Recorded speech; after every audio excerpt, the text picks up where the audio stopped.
good to go. I need to turn this off. There we go. How's it going? It's going okay. Not a great day so far. No. It's been one of those days, I think, like I made it home from the grocery store later than I wanted to. I went early because you had an appointment that you needed to get to. Mm-hmm. And I was trying to get home by a certain time. I was a little bit late, and that was frustrating. Yeah. And when you're running late and you're like under a really tight, I mean, and to be completely honest, like we're always under a tight deadline. Well, that's that's what you're no, I wasn't going to say that, but that is true. No, I was going to say when you put yourself in a position where you cannot succeed, but still believe you can. It's so demoralizing, isn't it? It is, and then like everything feels like it's just not working. Yeah. Like I was like the place where I normally take a turnaround to kind of get home faster was backed up by several cars randomly, and that never happens. I was driving behind slow people the whole way who seemed to not know where they were going. Maybe that was just my perception. And then like I was trying to put groceries away and I kept dropping things. I was like, what is going on? What? Oh, and I was trying to record. I needed to record a Loom. It's like kind of an instructional screen recording thing for one of my coworkers because they offered to help me with something, and I had to do it like 10 different times because Loom kept, like, it was really buggy for some reason. No offense to Loom. I probably just need to restart my computer. Yeah, I mean that happens too. Like sometimes just restarting your computer fixes a lot of the bugs and the problems. Anyways, those were my troubles. And then I also like I didn't realize there were a couple of assets that I hadn't created for one of the lessons. And so I'm like scrambling to do that, but then this show is going to start soon. Yeah. And it's like, Yeah. And then the thing that you had the appointment for that you needed to get to that kind of, shifted our whole morning ended up not working out. Yeah. It was stupid. It was a complete waste of time. A complete waste of time, like an hour and a half time. Yeah. Of time that I could have used in other ways, in very productive ways. So just so you know, if your driver's license is if you expiring need to renew soon, it, if you need to renew it, not just get a new one, if you need to renew it, a new law was implemented in 2017. I think it was 2015, but it wasn't enforced. It wasn't enforced until 2017. Yeah, they began enforcing it in 2017, that you have to get a copy of your birth certificate. Yep. In order to renew your driver's license. That you've had in Texas since you were 16. Yeah. And, you were born in Houston, Texas, but I guess there's no file of that with the DMV that shows where I was born. That I'm going to look it up. I'm going to look it up. Whatever. But I would not be surprised. Well, no, I'm not going to get political. Anyways. Yeah, I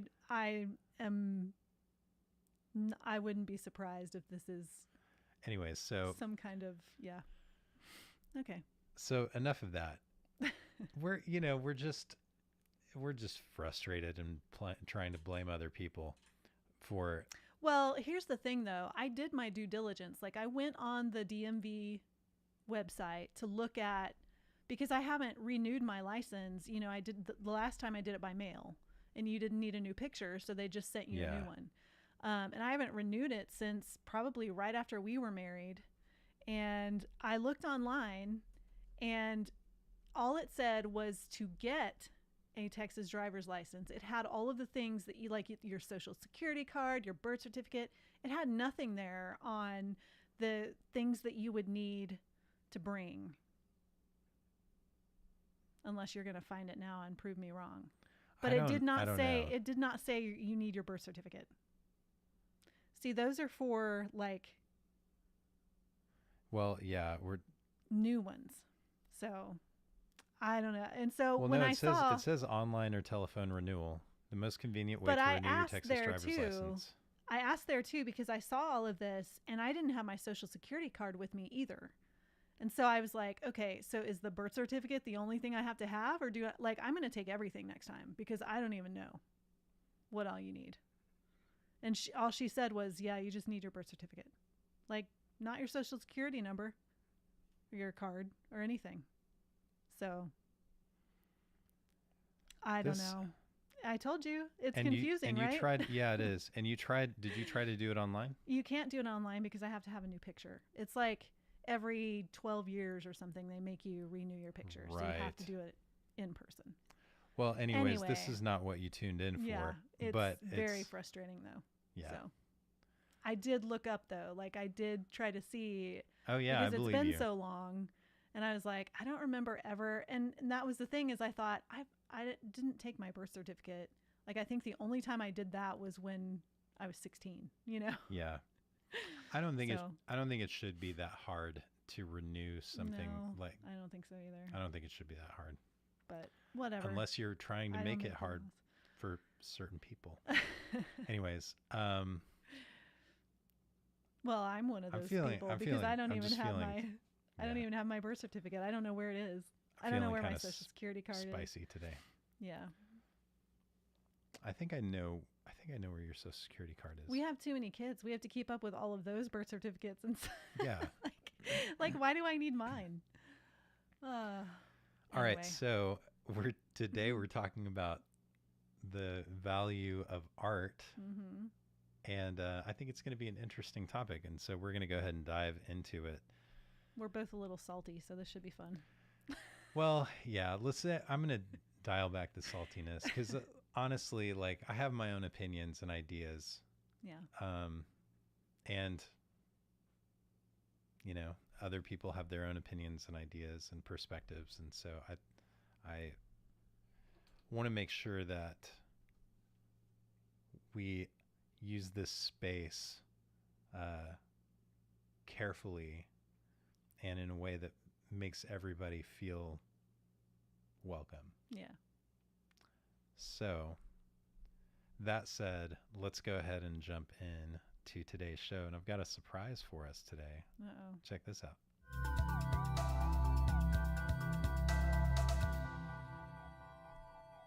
Hello and welcome to In the Boat with Ben and Rachel. I'm Ben. And I'm Rachel. And this podcast exists to address common creator struggles and provide weekly inspiration for your creator journey. How are you doing? I'm doing okay. How are you? I'm doing pretty good. I asked that question in the pre-show. Yeah. If you tune in live and listen to the live version of this on YouTube, we have a little pre-show where we talk about stuff. And today's discussion got a little bit spicy. We were talking about some frustrating things we encountered in our morning, but we're trying to release those things and kind of wade into the calm waters of this it's not a what's the word I'm looking for? Contentious, but contentious isn't the word. Okay. Controversial. That's the word. It's not a controversial topic at all. Just the question, is art worth anything if you can't monetize it? I mean, anything can be controversial, but yeah, I don't know that this is necessarily controversial, but I think it is. I think it's a question that a lot of creators feel has an assumed answer, and if they're not purposeful about thinking about that question and how it applies to the things they create, I think the default usually ends up being, oh, if I'm going to spend time on something, I I need to think about how I might make money from it. Yeah. And not because like we don't think it's worth spending time on, or but it's kind of the message from culture is, if you if you are going to spend time on something, it has to be productive, it has to produce some kind of positive benefit for society. And a lot of times in our culture, that's tied to money. Mm. So, like, if you're having trouble keeping up with your bills and you're also making art that doesn't make any money, I think the fear is like somebody looks into that situation and they're like, why are you wasting your time on that when you can't even take care of your financial responsibilities? Yeah. So I think in that way it is a little bit contentious. So maybe contentious was the correct word. Yeah. I don't know. What do you think? I think, yeah. Well, you're going to have to give me more than that. Like right now? Yeah. I don't know. I mean, I feel like you said everything. So, yeah. I don't know what else to add to that. Okay, that's fine. Well, what direction would you like to take this discussion in? I don't know. I wanted to, Why are I you wanted like to, putting me on the spot? I'm Like, not trying to put you on the spot. I wanted to give you the floor. okay. But if you don't have anything to add, that's fine. I don't know what I would add. Sure. So, So what I'd kind of like to do with this show is talk about the ways that art actually is valuable. And um, and I think we can make a case for art being the value of art surpassing any kind of monetary sort of calculation. Um, when I think of art, I think of things like, paintings and music, and certainly, there are musicians who tour and they make tons of money touring, and they sell millions of albums. And then there are musicians who they share their songs at a local coffee shop once a week, and three people show up and listen, and that's all the exposure they ever get. There are people who um, paint things, who have painted things, and those paintings are now worth thousands, tens of thousands, hundreds of thousands of dollars. And then people who paint every day and make beautiful art that no one ever sees. And there are people who write poems just for themselves or maybe for people they care about. There are people who write stories or tell stories. So the the idea that art doesn't have value, I think, isn't uh, the thing that we have to push back against, because art clearly does have value. I think it's really the idea of, if a piece of art doesn't make money, if it's not seen as valuable enough for a lot of people to point to it and say, "Oh, that's worth, some dollar amount," that it's not worth spending the time making that. I think that's the idea we need to push back against. mm-hmm. So, um, when I have a lot of friends who make things, and they make things for a living, but I also know that many of them either pursue some kind of creative hobby on the side, or they don't share everything they make. They don't turn everything they make into something they monetize. They just do it for themselves, for their own enjoyment. Mm-hmm.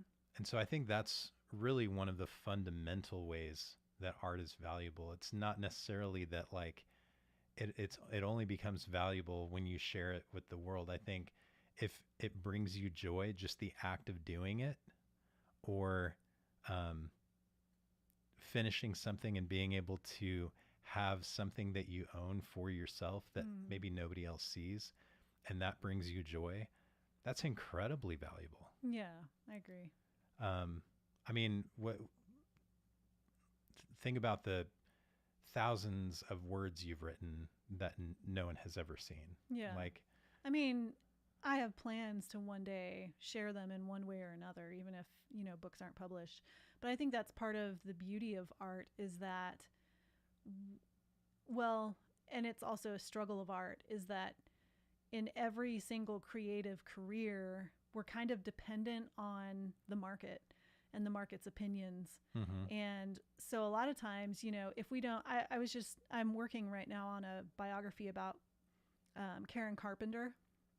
And when the Carpenters came on the scene in the 1970s, they were very different from like the top 40 radio, And so when they went to record an album, they tried to get them to be a little more like top 40, but they were such creative musicians that they always had something that kind of propelled them out of that like straight up top 40 music yeah, kind of thing. And so they continued making their art and eventually, found an audience and stuff. They became the Carpenters. But it just, I think that's the challenge with art, but also the beauty of art is that we are all so different. And even though we're kind of at the mercy of other people's opinions and the things that we have to do in order to share that art with the world, we also have our own unique ways of expressing that art. And we get to decide. I tell writers this all the time because, in the book world, there really is like, if people decide that your book doesn't have a place in the market, you're not going to get published. But you are the one in control of that. So if they want you to change a book in a way that you don't want to change it, you don't have to take the deal. You don't have to take the offer from the agent. You don't have to do anything that you don't want to do because it belongs to you, and they don't have a book without you, So I don't know. I feel like that's one of the things that we need to celebrate as creators is that we ultimately have the control over. I don't know. I feel like I just got way off. no.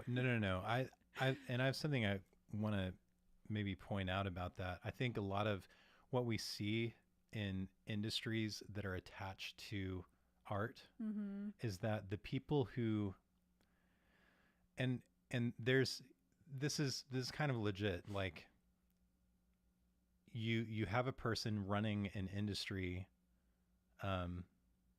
whose skills are not based in creativity and art. Their skills are based in money, monetization, marketing. Yeah. And that's not necessarily a bad thing, Mm-mm. but because it does provide a path for creators to make money, Mm-hmm. to be able to support themselves. But what happens is that person who's good at making money, they are good at recognizing patterns, they're good at recognizing what's doing well in the market, Mm-hmm. but they don't have as much of a vision. They can't tell the future. They can't anticipate Right. what new interesting thing people might shift to Mm-hmm. in their tastes. And you see that like it happens over and over again throughout history with music, with art Mm-hmm. styles, with even with the different genres of books. And Mm-hmm. something doesn't fit the market, by all definitions, it should flop because there's no like clear proven market for this type of art. Yeah.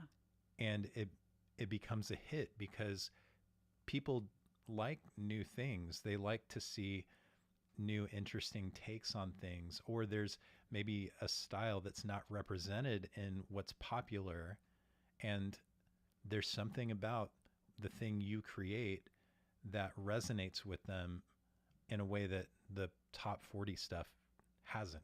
Yeah. Marketing and money people, they're not, their skill set isn't oriented around that part of it.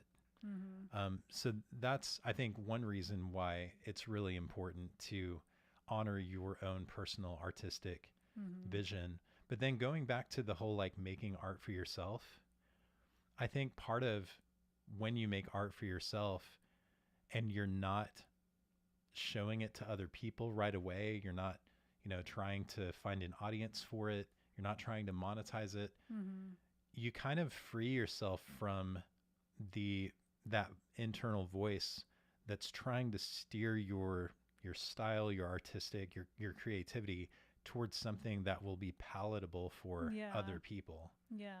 versus Well, something and that also as far as value is concerned, is that what you titled this? Does art have value if you can't monetize it?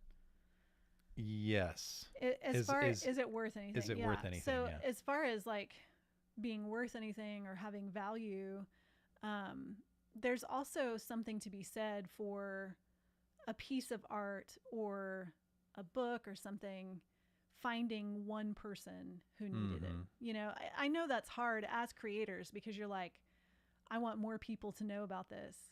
But if it impacted one person's life or it changed it in some way that was beneficial, that gives the art, even if it's just that gives the Well, art worth and value. and I think there are different levels. Like when you think about impact, um, it's easy to think that something, a song or an image or something that reaches millions of people is has more impact than Mm-hmm.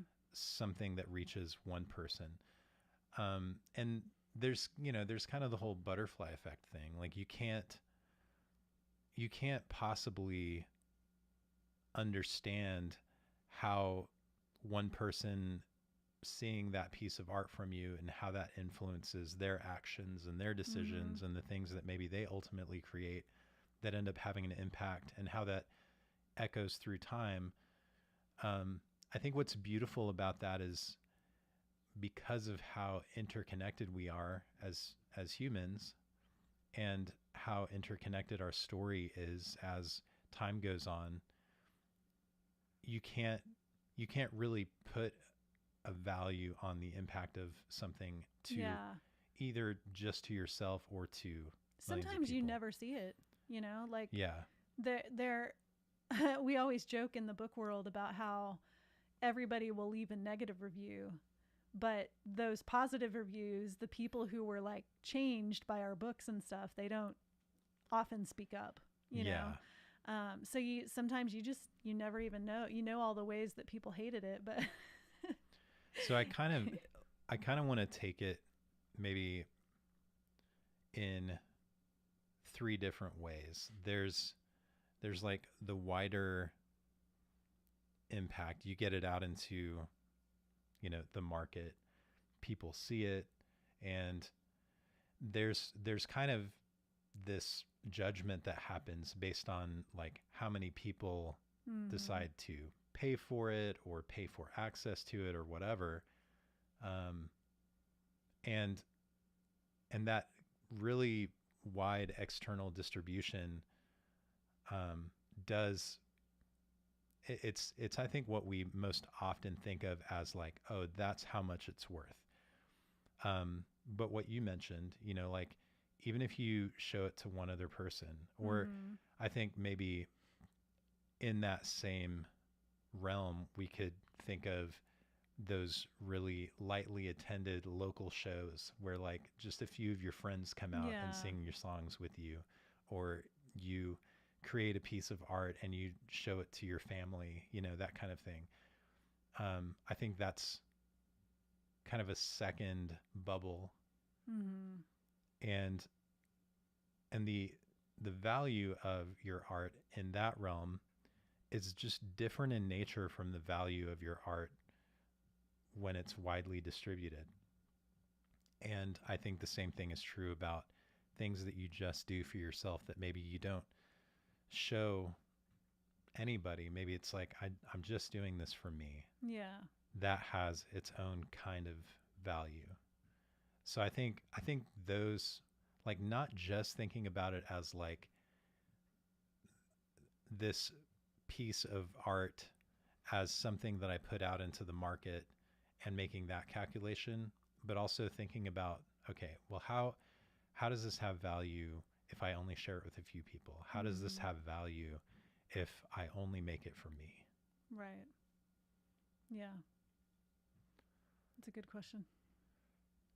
Yeah, and I think, I mean, like the easy answers to those questions are if you make something for yourself, you're honing your artistic ability, you are freeing yourself from the potential, like, even if you don't get criticism from other people, as soon as you share something with another person, you're thinking about, like, Mm-hmm. if What you do they make think about something, this? And yeah, if you make something with the intention of sharing it with somebody else, it's impossible for you not to think about, like, what that other person might think of it mm-hmm. while you're making it. Yeah. And so that just takes away a lot of freedom. So I think, you know, it's kind of like reclaiming your artistic freedom and finding your own voice, and then just enjoying something for yourself. I think it's really underrated. Like, Yeah. wh- I don't think we do that enough with many areas of our lives, let alone art. Like, Mm-hmm. when was the last time you did something that was just for you that didn't benefit anybody else Yeah. just because you enjoyed it? I don't know. I mean, I write poetry every day, but I have plans to like turn them into collections and, so it's Yeah. not like I'm just doing it for me. Well, But I'm not just talking about art. Like, what about other stuff? yeah, I don't know. I sit down often and like tinker around on the piano. Hmm. And I think that's probably the closest I get to something that I do Just for you. artistically that's just for me. Hmm. Sometimes you're trying to make the boys laugh, but Yeah. but it's still something that's fulfilling for you. Well, yeah, but that's a different. So like when the boys aren't here, Mm-hmm. You just you sit might down. notice like Yeah. sometimes you'll Yeah. I'll, you'll hear me downstairs just like playing Tinkering around. around. Yeah. Yeah.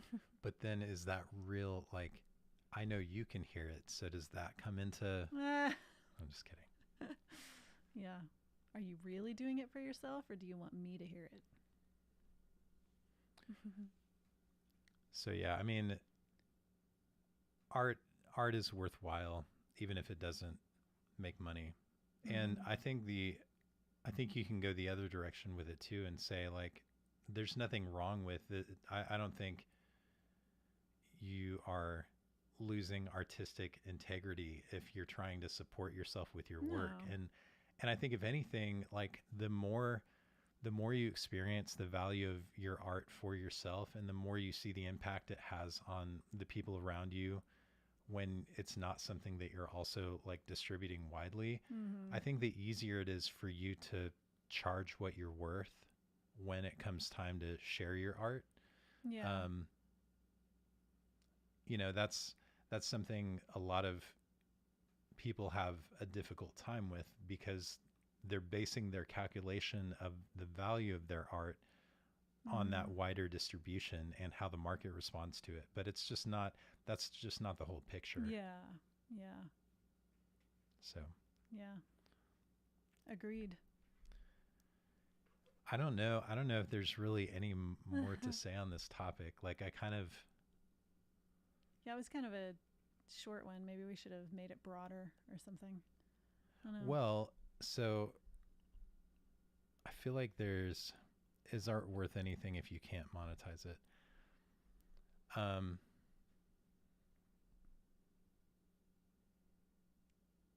What do you do with the art that you don't monetize?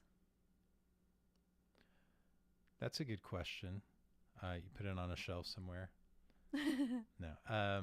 Publish it for yourself and your kids can clean it out when you die someday. Yeah. I mean, I can't remember. I can't remember where I saw this, but there's this funny quote. It's like Oh, I know where I saw it. I'm going to find it now. Give me Uh-oh. just a second.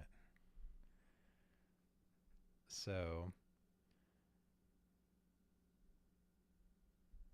it says out, publishing your work. In, filling hundreds of little notebooks that will be discovered after your death. Oh, I have those. Yeah. I mean, I don't consider it art, but I have like tons of journals. But you know, after I do think about this sometimes when I'm journaling. After writers die, they will typically, like their family, will typically put together a collection of their journals, and that's Yeah. like it's out there for the world. And sometimes when I'm writing in my journal, I'm like, I really hope that people don't put this out in the world later.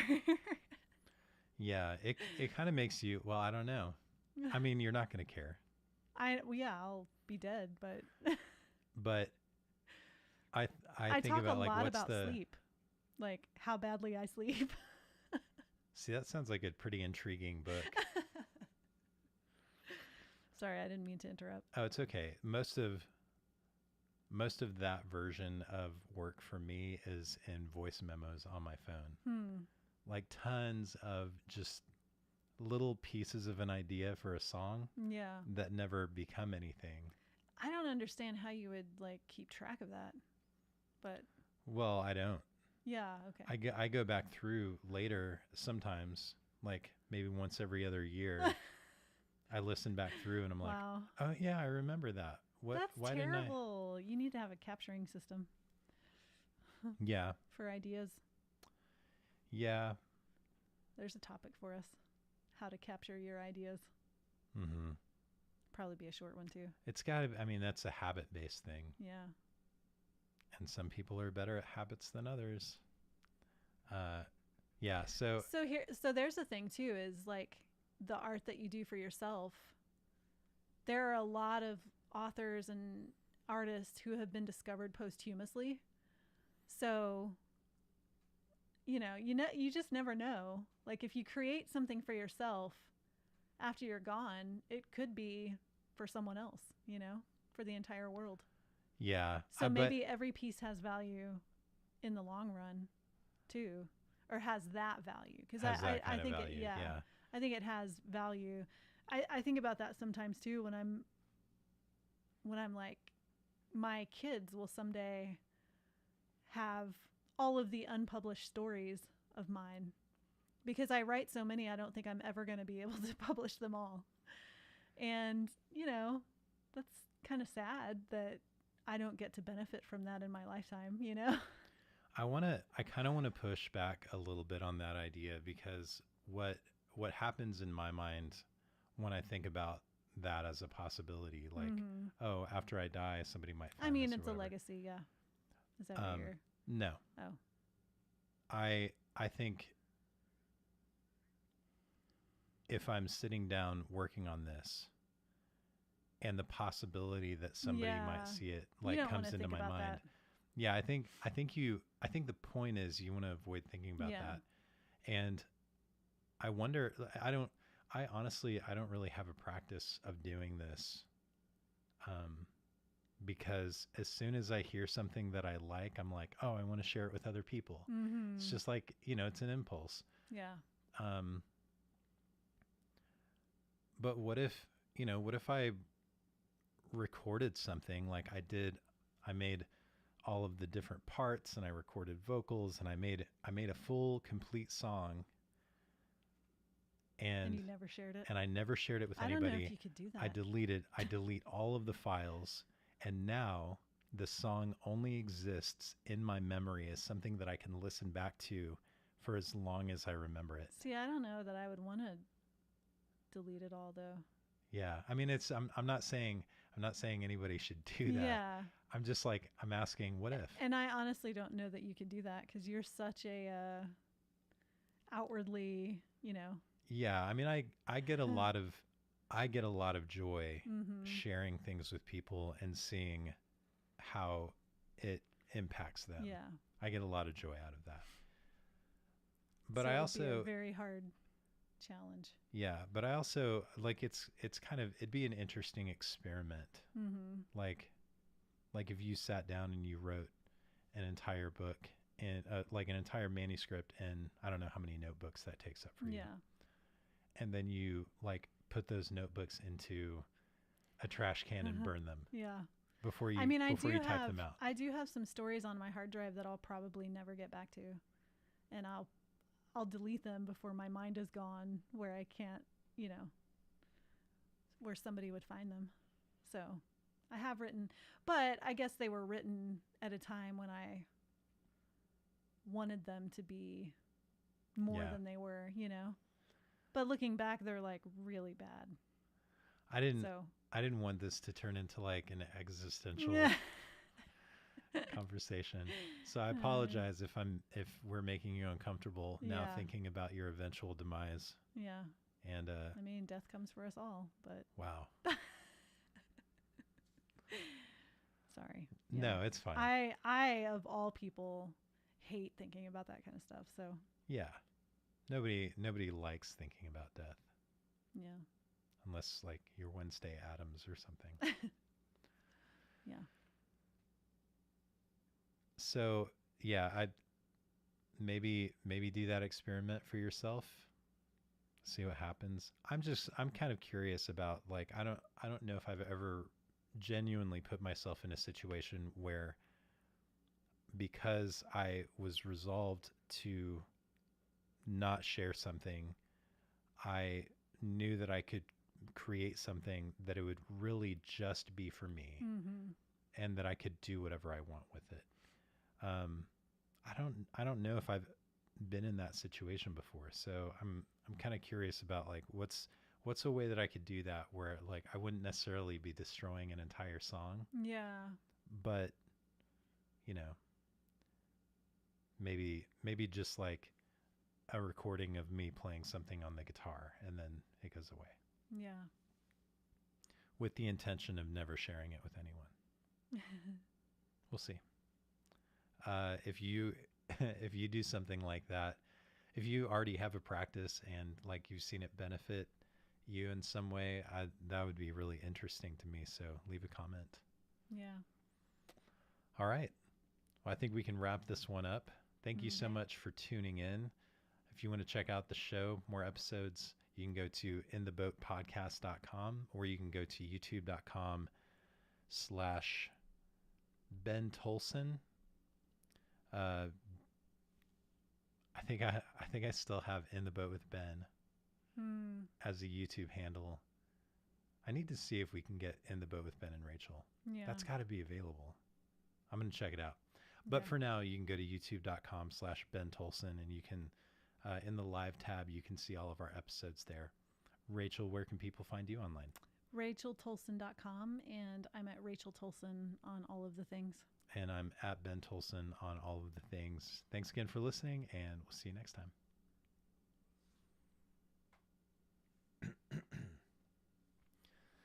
All right. I did some sprints this morning. Oh. We actually started the workout with sprints, and it was really rough. Yeah.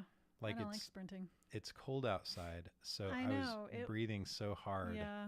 And it's still like my lungs or whatever, like my trachea. I just have that burning feeling, Oh. you know? Yeah. It goes away eventually, Yeah. but it was like one of the first things we did. And then we did some other, Yeah. so like hadn't had time to warm my lungs up or anything. I only did 8 miles instead of the 10 I usually do on Fridays. Only 8. But it's because it was cold and like the joints on my foot. I think because like the doctors told me, I think I have arthritis in my foot.